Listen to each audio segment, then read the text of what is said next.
Assalamualaikum warahmatullahi wabarakatuh. Bismillahirrahmanirrahim. Alhamdulillahi rabbil alamin. Wal aqibatu lil muttaqin. Wala udwana illa 'alal zalimin. Wa asyhadu an la ilaha illallah wahdahu la syarika lah. Ilahul awwalin wal akhirin. وقيوم السماوات السبع والأراضين الفرد الصمد الذي لم يلد ولم يولد ولم يكن له كفوا أحد وأشهد أن محمدا عبده ورسوله وحبيبه وخليله الهادي إلى صراط مستقيم والداعي إلى دين قويم صلى الله عليه وعلى آله وأصحابه ومن تبعهم بإحسان إلى يوم الدين أما بعد. Ikhwatal iman rahimani wa rahimakumullah. Insyaallah pagi ini kita akan melanjutkan menelaah tafsir surah Lam Yakun atau surah Al-Bayyinah. Baik, ana awali dengan tilawah surah ini. Semoga tilawah ini menambah kebaikan dan keberkahan majlis kita ini. أعوذ بالله من الشيطان الرجيم بسم الله الرحمن الرحيم لم يكن الذين كفروا من أهل الكتاب والمشركين منفكين حتى تأتيهم البينة رسول من الله يتلو صحفا مطهرة فيها كتب قيمة وما تفرق الذين أوتوا الكتاب إلا من بعد ما جاءتهم البينة وما أمروا إلا ليعبدوا الله مخلصين له الدين حنفاء ويقيموا الصلاة ويؤتوا الزكاة وذلك دين القيمة إن الذين كفروا من أهل الكتاب والمشركين في نار جهنم خالدين فيها أولئك هم شر البرية إن الذين آمنوا وعملوا الصالحات أولئك هم خير البرية جزاؤهم عند ربهم جنات عدن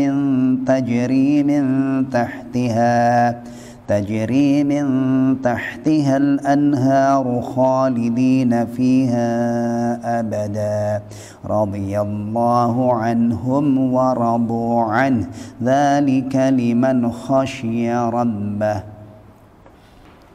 رسول من الله seorang utusan dari Allah, yakni utusan Allah.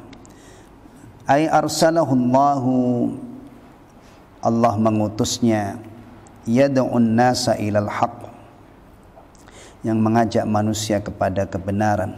Wa anzala alaihi kitaban, dan Allah turunkan kepadanya kitab, yatluhu, yang dia membacanya.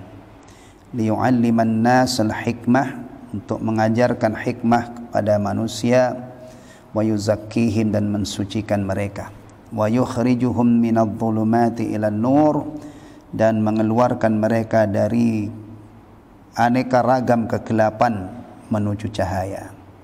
Di awal ayat atau surah ini Allah mengkhabarkan bahwa orang-orang kafir, baik ahlul kitab atau musyrikin, itu mereka mengatakan atau menyatakan tidak akan meninggalkan agamanya sampai datang bukti yang nyata. Bukti yang nyata itu adalah utusan Allah Subhanahu wa taala, yang membacakan, mengajarkan kepada mereka Al-Qur'an. Ini Rasul yang Allah utus itu, mengajak manusia kepada kebenaran, dan yang paling utama dan pertama didakwahkan kepada manusia ya, adalah tauhid.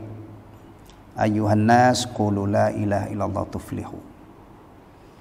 Apalagi yang dihadapi para rasul ini sebelum datangnya dakwah, memang rata-rata mereka tidak mengenal Allah, tidak mengetahui la ilaha illallah. Maka dimulai dari sini ya, karena tauhid itu pokok, sementara amal itu cabang. Jadi kalau seandainya dakwah itu dimulai dari mengajak beramal soleh tapi masih menyekutukan Allah ya, belum menauhidkan Allah, berapapun banyaknya amal soleh itu nilainya sama dengan nol. Maka dimulai dari biangnya, dimulai dari pokoknya ya. Kemudian Rasul ini membacakan Al-Quran. Al-Quran itu isinya tauhid ya, didominasi tauhid. Bahkan bisa dikatakan seluruh Al-Quran itu tauhid ya. Mengajarkan bahwa la ilaha illallah. Kemudian ada sekian banyak perintah, itu adalah statusnya mukammilatut tauhid. Ada sekian banyak larangan, itu adalah hal-hal yang mengurangi tauhid. Kemudian ada surga, ada neraka, itu adalah surga jazaa'ut tauhid. Neraka itu balasan untuk orang yang tidak bertauhid. Demikian juga kisah-kisah kaum dihancurkan oleh Allah itu, ada yang dihancurkan, ada yang dibinasakan, ada yang diselamatkan, itu juga kaitannya dengan tauhid. Yang beriman diselamatkan oleh Allah, yang kafir ditumpas dan dibinasakan oleh Allah Subhanahu wa taala. Taib. Kemudian mengeluarkan mereka dari dzulumat. Dzulumat. Ini bentuknya jamak ya, dzulumat, berbagai macam kegelapan. Ilan nur, menuju cahaya. Jadi kesesatan itu banyak banget bentuknya, menuju cahaya. Walihada qala, oleh karena itu Allah berfirman tentang Rasulnya ini, yatlu suhufan mutahharah, yang membacakan lembaran-lembaran yang disucikan ya, mutahharah. Ay mahfudhah an qurban syayatin. Lembaran-lembaran yang disucikan ini adalah Al-Quran ya, yang terjaga dari syaitan. An qurban syayatin.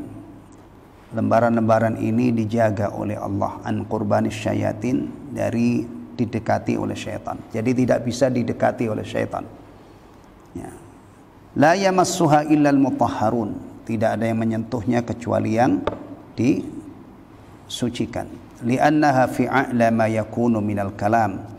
Karena ini merupakan firman yang paling tinggi ya. Dijaga oleh Allah, sehingga Al-Quran itu dijamin otentik ya, asli. Tidak mungkin Al-Quran itu berubah, karena Allah yang maha kuat, yang maha perkasa, bukan sekedar menjaganya, bukan sekedar menurunkannya, tetapi menjaganya. Nah, sekarang ini ada orang-orang yang menghembuskan syubhat, misalnya tentang otentitas Al-Quran. Kamu yakin kalau Quranmu itu asli? Itu kan sudah panjang perjalanannya. Jangan-jangan ditambah, jangan-jangan dikurangi. Begini-gini ini kadang-kadang orang Islam sendiri loh, yang mengutak-atik ya, hal-hal yang sudah final kemudian dibikin tashkik, dibuat agar orang Islam itu ragu-ragu. Kerjaannya siapa orang begini ini? Hah? Kerjaannya siapa? Ya kalau orang-orang yang berbaju Islam ya orang munafik lah, jelas lah. Kalau orang mukmin sejati itu begini-begini itu sudah final. Quran itu sudah tidak perlu lagi dicek otentitasnya, keasliannya. Dan biasanya orang-orang yang menghembuskan syubhat seperti ini bukan orang sembarangan. Secara intelektual mereka orang-orang yang bagus intelektualnya. Cara pendidikan kadang-kadang juga mereka ini sudah habis melahap semua jenjang pendidikan yang ada. Tapi hasilnya bukan membimbing manusia menuju bagaimana supaya mereka faham Al-Quran. Hal-hal yang sudah baku itu dibikin mentah. Ya. Orang-orang sudah mewakafkan tanahnya untuk pesantren, ya kan, mereka orang-orang menggelontorkan dana sekian miliar untuk membangun pesantren, ya, tahfidz Al-Quran. Orang sekian banyak sudah menjadi donatur, tetap mereka masih tiba-tiba mengatakan atau meragukan keaslian Al-Quran. Orang-orang menabung bekal akhiratnya dengan tilawah, ya. Na'udzubillah, ya, orang seperti ini nggak ada kerjaan namanya. Mestinya orang Islam itu ya sudah tahulah Quran itu dari sisi Allah. Nah, yang menyampaikan wahyu itu juga malaikat yang perkasa. Tidak mungkin ketika membawa ayat dari haribaan Allah kepada Rasulullah Muhammad SAW itu bisa dibegal oleh setan, ya kan? Setelah sampai kepada Rasulullah, orang Islam itu tahu betul bahwa Rasulullah itu tidak mungkin menyembunyikan satu ayat pun. Setelah selesai disampaikan kepada para sahabat, Al-Quran ini terjaga dengan cara yang sangat menakjubkan.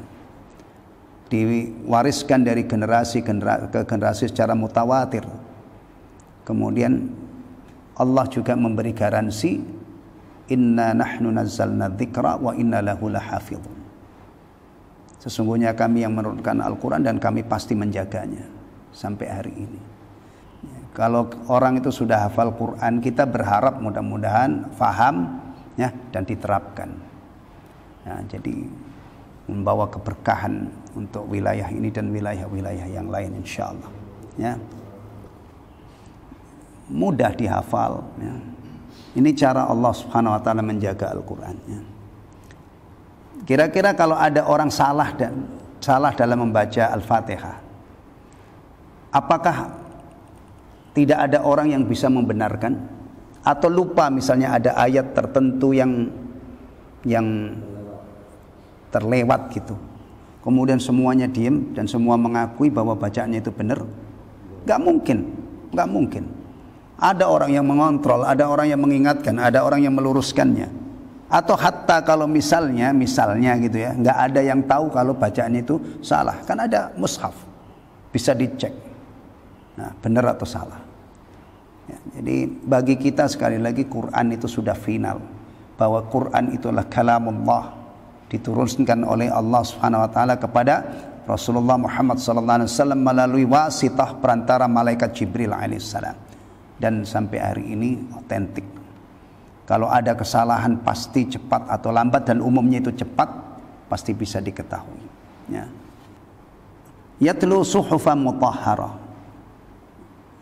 membacakan lembaran-lembaran yang disucikan. Nah, karena Al-Quran itu adalah suhufan mutahharah, maka setelah turun ada di tengah-tengah kita ada mushaf, ya, tidak menyentuh kecuali orang yang suci. Begitu. Jumhurul ulama mengatakan bahwa menyentuh atau memegang mushaf itu harus dalam keadaan suci. Tapi kadang-kadang ya, begini ini cuma menjadi perdebatan. Bagaimana hukumnya menyentuh mushaf? Apakah orang yang hadas kecil boleh menyentuh? Begini ini menjadi perdebatan seru. Nah, Masya Allah, bodoh banget kita kalau begitu. Kalau fikih, perbedaan fikih itu hanya kita jadikan tataran, sebatas tataran ilmu. Kemudian nanti kalau tidak cocok dengan yang lain kita berdebat. Kapan kita beramal? Orang yang punya keyakinan la yamassuhu illal mutahharun, dalam arti yang tidak suci, yang berhadas tidak boleh nyentuh. Amalkan. Nah, baca Quran dalam keadaan suci. Ya. Dan itu tidak masyaqqah bagi orang yang normal. Kalau nanti sudah tidak normal, la yukallifullahu nafsan illa wus'aha. Antum bisa nggak sholat wudu subuh ini sampai duhur tidak batal?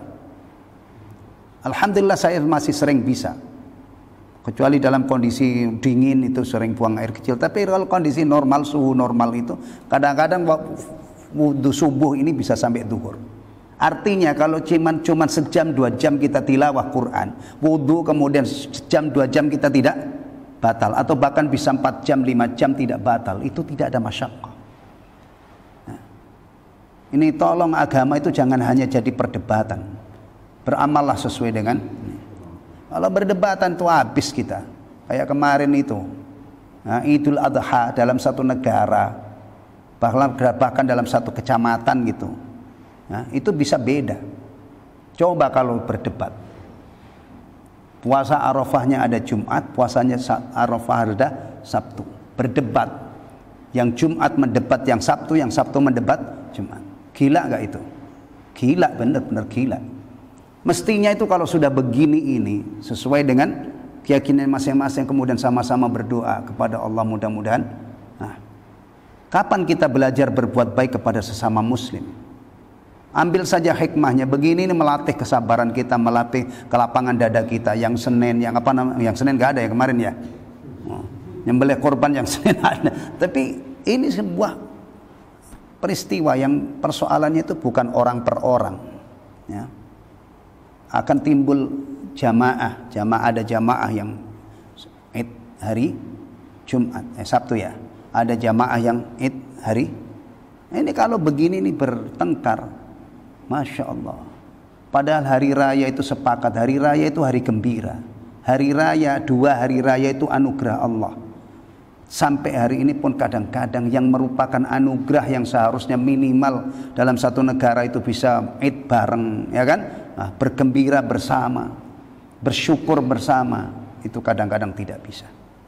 Dan jangan mencari kambing hitam, ya, apalagi kambing loreng-loreng gitu ya. Begini ini ada kaitannya dengan kondisi kita keseharian. Kenapa ini kok sampai begini? Periksa. Memang sehari-hari umat Islam itu sudah nggak akur. Ya. Iya, sudah nggak akur. Masalah-masalah yang seharusnya disyukuri seperti hasanah ilmu itu sekarang dijadikan amunisi untuk saling menyerang. Masya Allah. Ya. Bahkan kadang-kadang itu banyak orang yang tega banget menuduh saudaranya itu dengan tuduhan-tuduhan yang berat. Ya, dengan tuduhan-tuduhan yang berat. Ya. Baik. Balik ke sini, ya, kalau dalam ini kalau dikembangkan ke fikih ya, menyentuh mushaf itu apakah harus dalam keadaan suci? Dan kalau toh orang punya keyakinan saya kalau menyentuh mushaf harus suci, untuk orang yang tinggal di Indonesia air itu melimpah ruah, sulit atau enggak untuk mewujudkan ini? Atau bahkan saya katakan tadi, wudhu dari qoblah subuh tadi sudah kita pakai untuk sholat subuh, qabliyah subuh, kan? Pada sholat subuh, zikir kita masih dalam keadaan suci, zikir pagi dan masih dalam keadaan suci, atau mau menambah tilawah sampai jam 8, jam 9 masih normal. Orang-orang normal itu tidak usah wudu berkali-kali. Ya.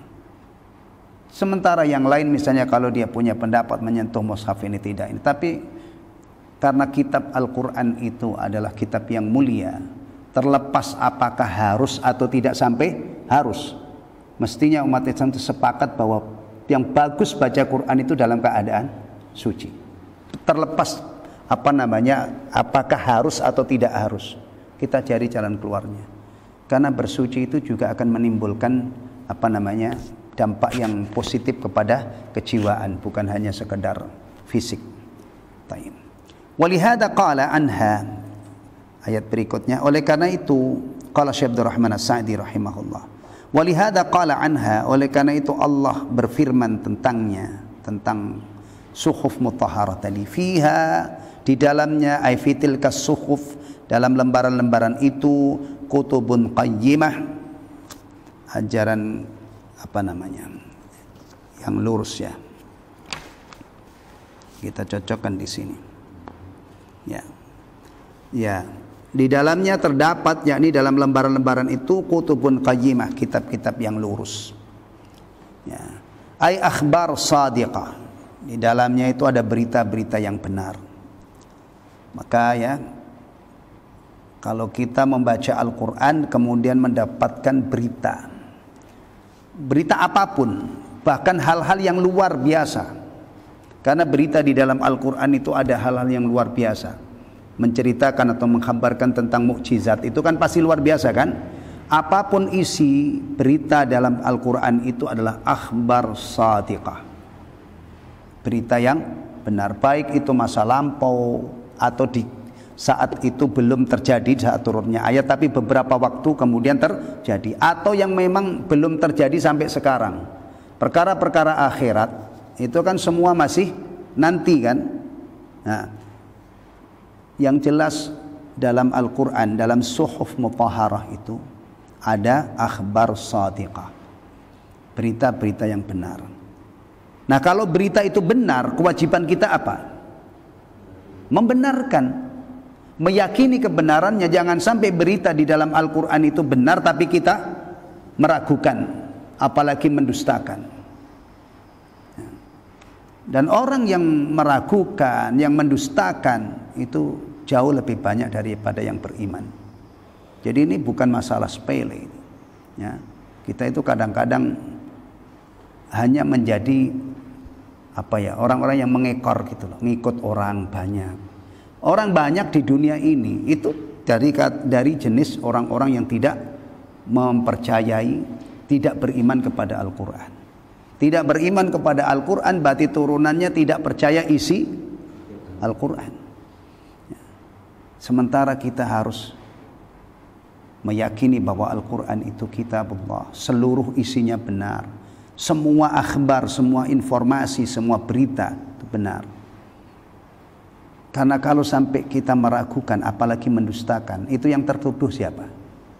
Yang tertuduh dusta itu siapa? Hah? Enggak, kalau yang tertuduh dusta Allah. Demikian juga kalau ada datang berita dari Rasulullah sudah valid. Kalau berita dari Rasulullah itu harus dicek ya, benar atau tidak.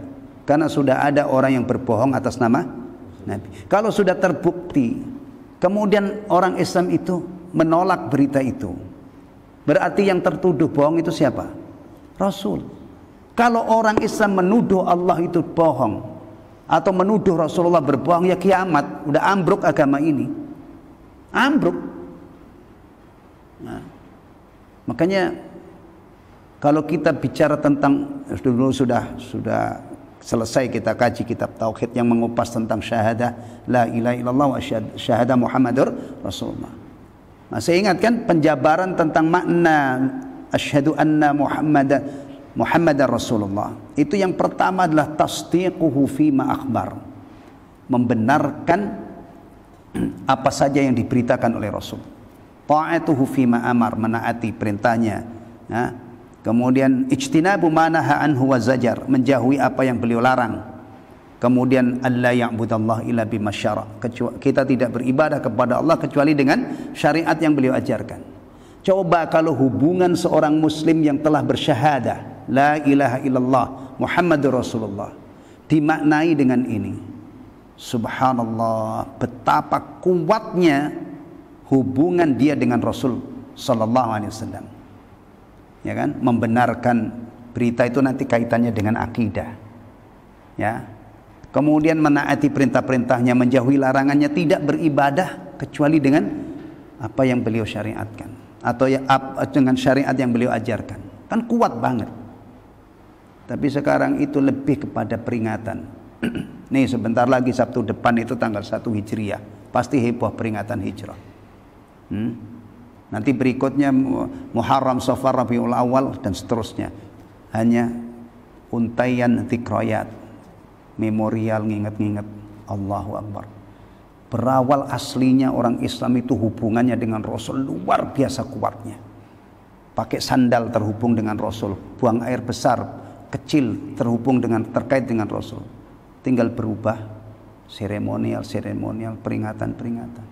Kemudian begini nanti jadi baku. Anda enggak melakukan peringatan berarti enggak cinta Nabi. Astaghfirullahaladzim. Ya, ini keadaan kita. Allahumma musta'an. Apalagi wa awamir adilah. Wa awamiru adilatun, dan perintah-perintah yang adil. Ya. Tahdi ilal haq, membimbing kepada kebenaran, wa ila tariqin mustaqim, dan kepada jalan yang lurus. Ya. Makanya orang itu kalau hidupnya berpegang teguh dengan Al-Quran berarti ya dia berada di jalan yang lurus. Ini juga sesat menyesatkan itu sekarang sudah kayak apa ya? Ya kayak koboi mabuk itu tembak-tembakan, lo sesat, lo sesat. Enggak, gue enggak sesat, lo sesat, enggak pakai standar. Ya. Enggak pakai standar. Lah kalau urusan sesat ini tidak ada standarnya, gimana? Ya orang nanti saling menyesatkan dan tidak selesai. Kata Rasulullah sallallahu alaihi wasallam, ya, sabda Rasulullah dalam khutbah wada', ya, taraktu fikum ma in tamassaktum bihi lan tadillu ba'di abadan. Aku tinggalkan sesuatu untuk kalian, selama kalian berpegang teguh dengannya, kalian tidak akan tersesat sesudahku. Apa itu? Al-Quran. Kalau dikatakan Al-Quran itu sudah include, sudah masuk di dalamnya As-Sunnah, karena di dalam Al-Quran itu ada ayat yang mewajibkan kita menerima absolut apa yang diajarkan oleh Rasulullah. Wa ma atakumur rasulu fakhudhu wa ma nahakum anhu fantahu.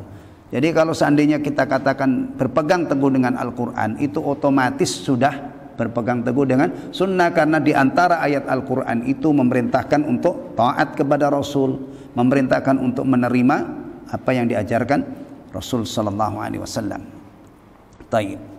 Fa idza ja'atuhum hadhil bayyinah, dan ketika datang bayyinah, bukti yang nyata ini kepada mereka, Rasul yang mengajarkan Quran tadi, ya.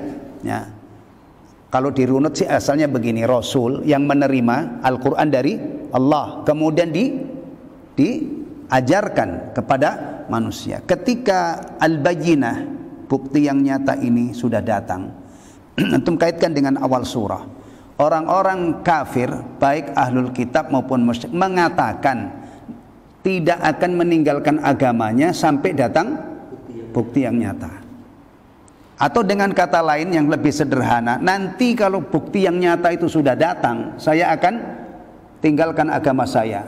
Nanti kalau Rasul itu sudah datang, ya, dan mereka ini ahlul kitab terutama ulamanya, itu Rasul belum datang, mereka sudah mengenal. Bahkan dikatakan oleh Allah Subhanahu wa taala, mereka mengenal Rasul itu seperti mengenal anak mereka sendiri. Saking jelasnya, saking gamblangnya sifat-sifat Rasulullah yang mereka ketahui. Tapi apa yang terjadi setelah benar-benar datang bukti yang nyata ini, mereka terpecah belah.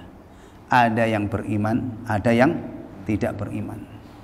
Nah, berarti itu apa bahasa kita itu apa? Khianat, ya. Khianat terhadap ilmu, ya.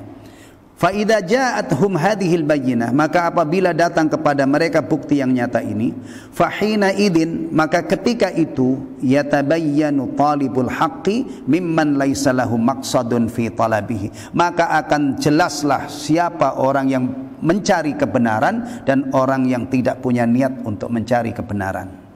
Fayahlaku man halaka an bayyinah, maka binasalah orang yang binasa berdasarkan bukti yang nyata. Wa yahya man hayya an bayyinah, dan hiduplah orang yang hidup dengan bukti yang nyata. Tayyib. Ayat keempat, qala Syekh Abdul Rahman As-Sa'di rahimahullah, fa idza lam yu'min ahlul kitabi li hadzal rasul, apabila orang ahlul kitab tidak beriman kepada Rasul ini, wayanqadu lahu, dan mereka tidak tunduk, tidak patuh kepadanya, falaisa dzalika bibid'in min dhalalihim wa inadihim, maka ini bukanlah kesesatan dan keingkaran mereka yang baru, ya. Fa innahum ma tafarraqu wa ikhtalafu wa saru ahzaban, karena mereka tidak terpecah belah, tidak berselisih, dan tidak menjadi berkelompok-kelompok, illa min ba'di ma ja'atuhumul bayyinah, melainkan setelah datang bukti yang nyata kepada mereka, allati tujibu li ahliha al-ijtima' wal ittifaq, yang mengharuskan mereka itu bersatu dan kompak. Mestinya setelah datang bayyinah ini mereka kompak, bersatu, ya, beriman kepada Rasul ini. Apalagi ulama-ulama ahlul kitab itu sebelum Rasul datang ini sudah tahu, dan ternyata Rasul ini sifatnya persis seperti yang mereka ketahui sebelum kedatangannya. Nah, tapi nyatanya mereka bercerai-berai justru setelah datangnya al-bayyinah. Walakinnahum li rada'atihim, akan tetapi mereka karena kebusukannya, wa nadzalatihim, dan kehinaannya, lam yazidhumul huda illa dhalala. Petunjuk tidak menyebabkan mereka petunjuk tidak menambah mereka melainkan kesesatan, makin jauh. Walal basirah illa ama, dan tidaklah basirah itu menambah mereka melainkan kebutaan. Jadi setelah ini malah mereka tambah sesat, tambah buta terhadap kebenaran. Na'udzubillah min hadhil hal. Ya. Ini keadaan yang sangat mengerikan ya. Petunjuk datang tidak mau menolak, tidak mau menerima, kan berarti semakin apa? Semakin jauh, semakin sesat kan? Nah, ilmu datang dia tolak, berarti semakin gelap, semakin buta dia. Ma'annal kutuba kullaha, padahal semua kitab ja'at bi aslin wahid wa dinin wahid, membawa ajaran yang satu dan agama yang satu. Semua kitab Allah itu ajarannya sama, ada kesamaan ajaran. Dalam masalah tauhid, semua agama, semua kitab yang diturunkan oleh Allah mengajarkan tauhid. Dan semua kitab yang diturunkan oleh Allah pasti menjelaskan tentang Allah, tidak ada perbedaan. Tidak mungkin ada satu kitabnya, misalnya Quran menyatakan lam yalid wa lam yulad. Kemudian kitab-kitab yang dulu itu menyatakan Allah yalid wa yulad. Tidak mungkin. Tidak mungkin ada kerancuan-kerancuan seperti ini. Ya. Tidak mungkin ada orang beriman dulu yang mengikuti Rasul itu punya keyakinan Allah punya anak. Sementara yang mengikuti Rasulullah Muhammad SAW punya keyakinan Allah tidak punya anak. Enggak mungkin. Enggak mungkin. Atau tidak mungkin ada dulu pengikut Rasul yang pertama Nuh alaihissalam yang beriman kepada Nuh, atau Rasul-Rasul sesudah itu punya keyakinan bahwa Allah tidak esa, Allah bukan Rabbul Alamin, Allah bukanlah yang berhak disembah dan diibadahi. Kemudian baru umat Muhammad SAW yang punya keyakinan itu. Mustahil. Tidak mungkin. Semua pengikut Rasul itu akidahnya, usulul imannya pasti sama. Kalau syariat, iya, syariat itu bisa berbeda-beda satu umat dengan umat yang lain. Di antaranya apa yang sudah antum ketahui yang ini? Bahwa perbedaan dalam syariat. Masalah sholat misalnya kan, bisa saja sholat yang wajib kita tegakkan ini berbeda dengan sholat-sholat yang dulu Allah wajibkan atas kaum sebelum kita. Nah, tapi ada yang jelas-jelas beda. Apa misalnya? Hukum ghanimah. Ghanimah itu anugerah spesial dari Allah Tabaraka wa Ta'ala untuk Rasulullah Muhammad dan umatnya. Dulu itu tidak ada namanya ghanimah. Tidak ada bahwa ghanimah itu halalan thayyibah, itu enggak ada. Tapi setelah Rasulullah diutus, maka Allah anugerahkan kepada beliau wa uhillat liyal ghanaim, dan dihalalkan ghanimah hanya untukku. Dulu Rasul-Rasul itu tidak ada yang menikmati namanya ghanimah. Ya, tapi meskipun halal, antum pernah makan ghanimah enggak? Pernah menikmati enggak? Pak Bowo? Oh, belum ya? Saya juga enggak pernah.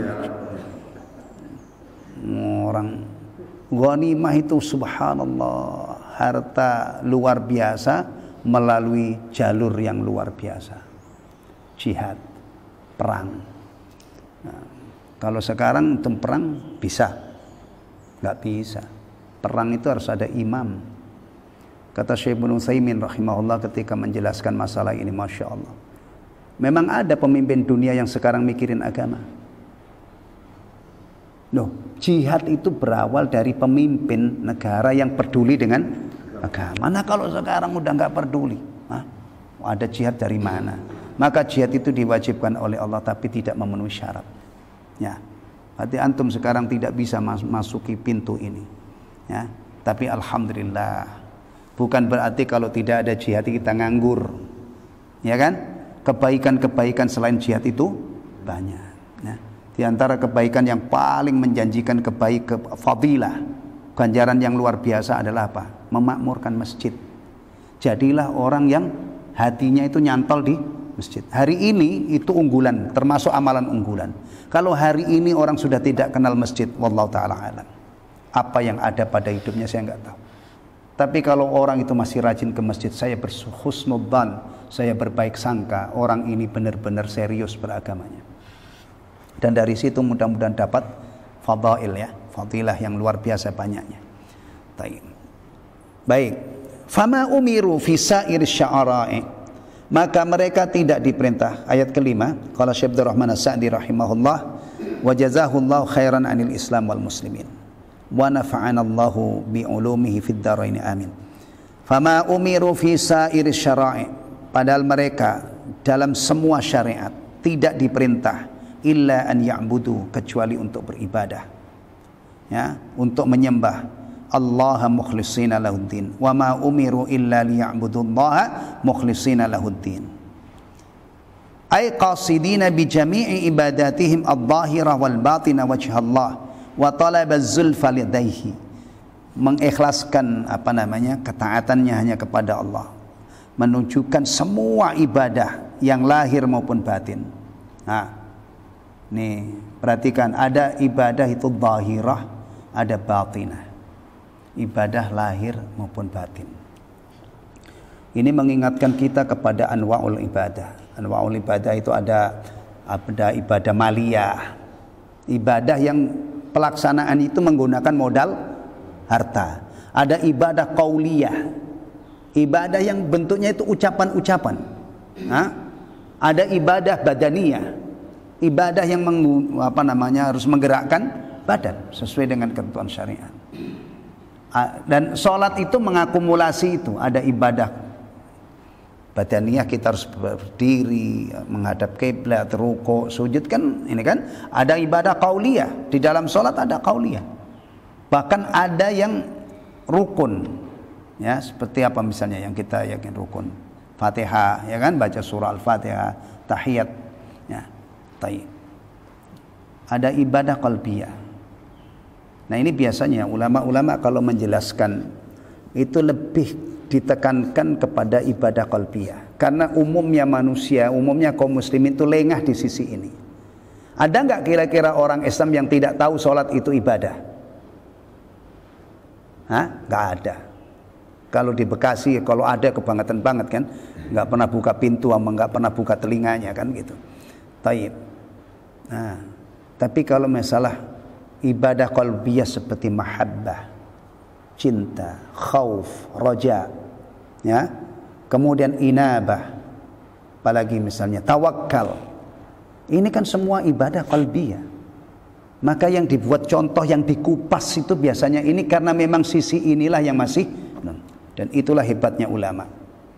Ketika menjelaskan sesuatu itu jangan yang sudah diketahui semua orang itu diulang-ulang sehingga ilmunya jalan di situ. Tambahi yang lain yang masih. Ya. Maka kalau bicara syirik itu misalnya, ya, bentuk syirik itu berdoa memohon kepada selain Allah. Ad-du'a'u ila ghairillah, berdoa kepada selain Allah, itu syirik. Nah, begini ini kan mengejutkan banyak orang, ya kan? Karena atau khauf itu ada yang masuk kategori khauf sampai ke tingkat syirik, yaitu takut kepada selain Allah seperti takutnya kepada Allah. Ini kan ilmu baru, intinya kalau nggak pasaran gitu. Tapi kalau sholat misalnya harus ikhlas kepada Allah, puasa, ini kan ibadah-ibadah seperti ini udah pasaran banget. Ada sisi yang harus dijelaskan supaya pemahaman tentang syirik itu mekar, ya kan? Ada sebagian orang itu yang begini, ikhwan. Orang kok sehari ini ngomong syirik, emang ada syirik? Karena mafhumnya mereka syirik itu harus ada seperti ada Lata, Uzza, Manat, Hubal yang harus disembah. Mana ada berhala disembah? Subhanallah. Begini ini kan ilmu tentang syirik yang begitu minim. Sehingga ketika tidak ada berhala yang disembah, itu berarti tidak ada syirik. Padahal syirik itu bisa terjadi di masjid. Bahkan di Masjid Nabawi sekalipun. Bisa nggak? Bisa kan? Atau di masjid sini, di shaf yang paling pertama, atau di masjid mana saja. Ada orang berdoa, ya Rasulullah sembuhkan penyakit saya. Syirik apa enggak? Kenapa syirik? Masalahnya apa? Berdoa kepada memohon kepada Rasul. Seharusnya mohon kepada siapa? Allah. Karena kesembuhan itu hanya Allah yang bisa menyembuhkan penyakit. Baik. Menunjukkan semua ibadah lahir maupun batin hanya untuk wajah Allah dan mencari kedekatan keharibaannya. Ikhlas itu susah apa mudah? Ikhlas itu susah atau mudah? Nah, kita sepakat ya, dalam berbagai bidang itu guru kita adalah orang-orang yang pengalaman. Jangan berguru kepada orang yang tidak punya pengalaman. Saya tanya, ikhlas itu susah atau mudah? Hah? Susah lah, sulitnya luar biasa karena manusia itu punya sangat cenderung untuk dipuji-puji atas kebaikannya, amal solehnya. Jangan antum kira mudah. Kalimat begini ini dibaca ringan, mudah. Insya Allah saya bisa menjelaskan. Ya, yang dimaksud wa ma umiru illa liya'budullah mukhlishina lahuddin. Mereka itu tidak diperintah kecuali mengabdi, menghamba kepada Allah dengan mengikhlaskan semua ibadahnya. Selesai, mengikhlaskan. Tapi kalau dipraktekkan, Masya Allah, membutuhkan kesabaran, membutuhkan ikhlas itu susah. Ya. Kalau ada orang mengatakan, kalau saya mah mudah ikhlas Pak. Nah justru orang-orang kayak kamu gini nih, ikhlasnya perlu mau diikhlaskan lagi. Karena kamu sudah berani mengklaim kamu ikhlas, itu berarti sudah mentazkiyah diri antum, sudah menganggap diri antum baik. Masya Allah. Maka ada ucapan, ada ungkapan ilmu tentang ikhlas. Ada muru'yatil ikhlas. Ikhlas itu tidak melihat ikhlas. Ya. Faman ra'a fi malihim ikhlas fa ikhlasu yahtaju ilal ikhlas. Kalau ada orang beramal dan dia melihat bahwa saya melakukan ini ikhlas, berarti ikhlasnya itu masih perlu dimurnikan lagi. Karena sudah ada benih-benih ujub di sini. Nah, ikhlas itu ada yang begini. Dicela atau dipuji stabil. Dicela atau dipuji stabil. Siapa di antara antum yang sudah memiliki sifat ini, yang permanen gitu? Wah, antum tuh Masya Allah lempeng dicela orang yang nggak ngaruh, dipuji orang nggak ngaruh. Atau ada yang mengatakan ada orang ya istiqomah, nggak ada orang juga istiqomah. Untuk mencapai kondisi seperti ini kan memerlukan perjuangan yang luar biasa. Tayyib. Hunafa'a ay mu'ridina ma'ilina an sa'iril adyan al-mukhalafati lidini tauhid. Hunafa, ya. Hunafa itu artinya berpaling dari semua agama yang menyelisihi Islam menuju agama tauhid. Terjemahannya apa itu? Kalau kita gunakan terjemahan yang baku, ya, tentang ayat ini, wa ma umiru, padahal mereka tidak disuruh, tidak diperintah, illa liya'budullaha, melainkan supaya beribadah kepada Allah, mukhlishina lahuddin, dengan mengikhlaskan, dengan memurnikan ketaatan hanya kepadanya gitu ya, dalam menjalankan agama, ya, dengan lurus, ya. Tayyib. Kemudian wa yuqimus salata wa yu'tuz zakah, dan menegakkan salat, membayar zakat, menunaikan zakat. Wa khassa as-salatu atau wa khassa as-salata wa zakah, Allah menyebut secara khusus dua ibadah, yaitu salat dan zakat, bidzikri, ya. Wa khassa, dan Allah mengkhususkan as-salata wa zakah, salat dan zakat, bidzikri, untuk disebut. Ma'a annahuma dakhilani fi qawlihi, padahal kedua ibadah ini sudah masuk, include ya, dalam firman Allah, liya'budullaha mukhlisin, supaya beribadah kepada Allah dengan ikhlas. Kan kalau dikatakan ibadah kepada Allah dengan ikhlas itu kan otomatis, ya, salat itu sudah masuk. Bahkan ibadah yang paling besar, yang paling banyak frekuensinya ya salat, karena ibadah harian. Tapi kenapa di sini disebut secara khusus? Nah, begini ini banyak kita temukan ya, seperti hafidhu 'alas salati 'alas salawati was salatil wusta. Firman Allah, dan peliharalah, jagalah salat-salat dan salat wusta. Kenapa disebutkan secara khusus padahal sudah masuk ke dalam salawat? Ya kan? Kalau disebutkan sholawat itu kan sudah masuk di dalamnya sholat wusta, yang menurut sebagian besar ulama tafsirnya itu sholat asar. Sholat wusta itu sholat asar, kan sudah masuk, tapi disebutkan secara khusus. Nah, ini ada faedahnya begini nih. Ini ulama-ulama itu masya Allah, ini kerjaan ulama. Makanya kalau orang membaca ayat ini tidak merujuk kepada tafsir ulama, bisa nggak tahu apa istimewanya sholat dan zakat disebut secara khusus? Nggak nyampe kita. Bahkan kadang-kadang nerjemah aja kita sudah kerepotan, ya kan? Nah, maka beginilah cara usaha kita untuk memahami kitabullah. Nah, li fadlihima, ya, li fadlihima, karena keutamaan atau keistimewaan dua ibadah ini, wa syarafihima, dan kemuliaan ibadah ini, wa kaunuhuma al ibadataini allataini, dan karena dua ibadah ini, man qama bihima, siapa saja yang menegakkannya, qama bi jami'i syara'iddin, maka dia telah menunaikan atau menegakkan semua syariat agama. Jadi ini kedudukan dua ibadah ini istimewa, ya. Apalagi sholat, ya. Antum pernah dengar nggak kalau ada ulama yang berpendapat bahwa orang muslim nggak sholat itu kafir? Tarikus sholah, orang yang meninggalkan sholat itu kafir. Antum pernah dengar nggak? Ya bukan pernah dengar lagi. Memang itu ilmu kita yang ilmunya Syekh Utsaimin, Syekh bin Baz, ya. Pokoknya muslim nggak sholat itu kafir. Dan ini bukan aliran keras. Yang berbicara ini juga bukan ulama abal-abal. Mereka tahu betul, ya, kaidah-kaidah untuk sampai akhirnya mereka berkesimpulan bahwa orang muslim meninggalkan sholat itu kafir. Tapi ada juga, ini khilaf ya dalam hal ini. Ada yang mengatakan kafir bukan berarti keluar dari Islam, ya, tapi berbahaya karena memang nih, kalau ilmunya Umar bin Khattab radhiyallahu an, orang Islam kok nggak sholat itu sudah nggak ada apa-apanya. Orang Islam kalau sudah nggak sholat itu udah nggak ada apa-apanya. Agamanya itu nggak ada apa-apanya. Karena agama itu dalam keseharian yang paling dominan itu sholat. Setelah kita bersyahadah la ilaha illallah Muhammadur Rasulullah, ya. Tapi sayang ya, banyak orang Islam yang makanya dalam hal ini tuh harus ada penjelasan ini. Kadang-kadang Jumatan mau, tapi sholat 5 waktu enggak. Jadi hari Sabtu dia tidak sholat, hari Ahad tidak sholat, Senin tidak sholat, Jumatan dia sholat.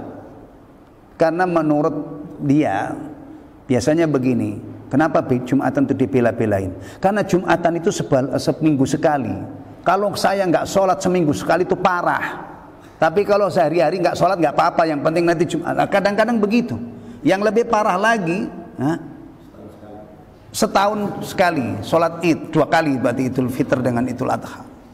Masya Allah. Maka ngurusi agama itu nggak pernah selesai. Hari ini ada 1 juta dai datang semua mengajak, tetap belum cukup. Mau bicara akhlak, mau bicara akidah, mau bicara apa saja, ahlan wa sahlan. Karena memang kondisi orang sekarang itu sangat membutuhkan. Menyembelih korban itu ibadah apa enggak? Ibadah. Tapi kalau menyembelih korban enggak zakat itu gimana? Kemudian ada enggak ke kasus seperti ini? Orang masya Allah bela-belain patungan sapi atau beli sapi sendiri, kemudian dia punya harta yang harus dizakati, dia bayar udhiyah, nyembelih korban tapi tidak bayar zakat. Begini nih benar nggak? Benar nggak? Kenapa? Salahnya apa? Mengutamakan yang sunnah, hukumnya sunnah, mengabaikan yang itu. Kalau kita kaitkan dengan tipu daya iblis, ulama sudah mengungkap. Nah, itu salah satu jerat iblis. Orang itu disibukkan, dipalingkan dari ibadah wajib, menekuni ibadah yang sunnah. Yang benar, bertaqarrub kepada Allah itu diawali dari yang wajib dulu, baru mendekat berikutnya adalah dengan nafilah, amalan-amalan sunnah. Taib, nggak ada selesainya urusan dakwah. Jangankan ngurusi orang banyak, ngurusin diri kita ini pernah selesai nggak? Nggak pernah lah. Antum sudah selesai ngurusin dosa, kalau gitu nggak usah istighfar lah. Istighfar itu kan amalan harian, berarti nggak selesai sampai kita mati. Tapi kadang-kadang ada orang hidup nggak pernah istighfar, jarang banget istighfar. Seakan-akan dosanya, ngurusin dosanya itu sudah selesai. Taib. Wa dzalika dinul qayyimah, dan itu adalah agama yang lurus. Hal itu adalah agama yang lurus. Hal itu, dhamir itu kembalinya kemana? Ini ayat tauhid wal ikhlasu fid din, yakni yang dimaksud wadzalika, dan hal itu adalah tauhid dan mengikhlaskan ketaatan dalam beragama ini, mengikhlaskan agama, memurnikan ketaatan hanya untuk Allah, adalah dinul qayyimah, agama yang lurus. Ayat din al-mustaqim, agama yang lurus. Al-musilu ila jannatin na'im, yang menghantarkan ke surga yang penuh dengan kenikmatan. Ada berapa agama yang lurus itu? Agama yang lurus yang ujung-ujungnya menghantarkan sampai ke surga itu ada berapa? Apa semua agama itu lurus? Semua agama ini kan itu yang banyak diajarkan orang di luar sana. Entah ilmu dari mana itu. Kalau itu orang nggak mengerti Al-Quran gitu ya, anggap aja orang ngigau. Tapi kadang-kadang yang menyebarkan faham ini adalah orang yang Masya Allah faham Al-Quran. Bahkan kadang-kadang mungkin bisa saja hafid dia, mungkin bacaannya lebih bagus dari kita-kita, tapi pemahamannya semua agama sama. Ada itu, saya dengar itu langsung lihat orangnya membuat pernyataan, dan di berita itu menyatakan semua agama itu sama. Padahal Masya Allah orang ini ya pinter baca kitab juga, Masya Allah. Nah, apa yang dicari, saya juga bingung, orang-orang yang begini nih yang dicari apa gitu. Kira-kira kalau pedagang itu perlu nggak sampai begini nih beragama? Apa yang dicari, dengan apa keuntungan dunia, apa yang dicari? Kok habis pikir saya. Ya. Jalan yang lurus, agama yang lurus yang ujung-ujungnya surga itu dalam keyakinan kita cuma satu, Islam. Ya, innad dina indallahil Islam. Maka di sini diperjelas oleh beliau, wa ma siwahu, dan yang selainnya, selain agama yang lurus ini, faturukun musilatun ilal jahim, adalah jalan-jalan yang akan menghantarkan ke neraka. Tolong ya, kalau kita itu nggak bisa membedakan makanan yang bergizi sama makanan yang tidak bergizi. Makanan yang gizi itu kan tidak semua orang tahu ya. Itu tidak terlalu penting mungkin. Karena orang-orang kampung itu Masya Allah makan itu makan aja gitu, alhamdulillah sehat. Tapi kalau antum nggak bisa membedakan mana agama yang lurus dan mana agama yang tidak lurus, mana agama yang menghantarkan ke surga dan mana agama yang menghantarkan ke neraka, na'udzubillah, kalau sampai tidak bisa membedakan, sampai buta dalam masalah ini, na'udzubillah. Kalau antum buta tidak bisa membedakan mana jam tangan Rolex asli dengan jam tangan Rolex abal-abal, paling-paling antum ketipu. Beli jam Rolex abal-abal, antum hayar dengan harga ya paling-paling kisarannya ratusan juta lah. Tapi kalau antum tidak bisa membedakan ini, na'udzubillah min dzalik. Iya. Na'udzubillah min dzalik. Ini bukan persoalan melek mata ya, tapi ini persoalan mata hati. Mata hati. Apalagi kalau orang itu sudah keluar semua agama sama, yang penting akhlakmu baik nanti masuk surga. Itu ilmu dari mana gitu ya? Ilmu dari mana ya? Baik. Summa dzakara jazaa'al kafirina ba'da ma ja'atuhumul bayyinah. Kemudian Allah menyebutkan balasan orang-orang kafir setelah datang bukti yang nyata kepada mereka. Nih, ini kan Rasul datang ya. Ada yang mukmin, ada yang kafir, kan terpecah belah. Nah, yang kafir itu balasannya nanti di mana? Dan yang mukmin balasannya di mana? Cukup ya. Ini kalau saya tuntaskan bisa sampai jam 7. Nah, cukup sampai di sini kita puji Allah Subhanahu wa taala ya, karena kita bisa melakukan ini karena nikmat Allah, karena taufik dari Allah. Alhamdulillahilladzi bi ni'matihi tatimmus shalihat. Subhanakallahumma wa bihamdika asyhadu an la ilaha illa anta astaghfiruka wa atubu ilaik. Wassalamualaikum warahmatullahi wabarakatuh.